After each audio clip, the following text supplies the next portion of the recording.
mom who is still with us at 81, and Yes. she's phenomenal. She's an artist. She was a musician. I remember her playing the ukulele and singing "5'2" eyes of blue. Oh, but what those eyes can do. And later on, actually, when I went to college, she decided to pick up the piano. She was playing my piano after I left home, and she started writing her own songs. She's a Christian singer songwriter. She writes children's Christian music. She's got one of my favorites is Butterflies and Toady Frogs. We've all been born again.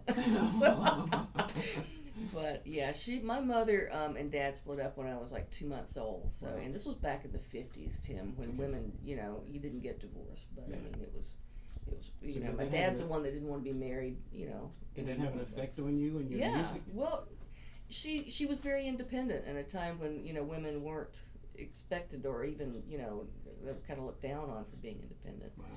But she was, and she had me, and I was 2 months old, and she came back home and went to work, and because she had come back home, I grew up across the street from my grandparents, so watching my granddaddy play guitar and growing up with my grandma, who was a very strong woman as well, and her sister, my grandma's sister, my Aunt Pearl, was 103 when she passed away. Wow. She was a nurse. All right.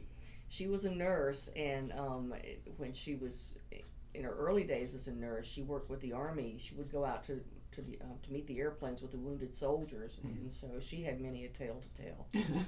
So there's just been my aunt, my dad's sister, was always the matriarch of the family, and just it had a lot of really strong women influences. Okay, so who was your first professional female musician who said, you know something, I'm going to be your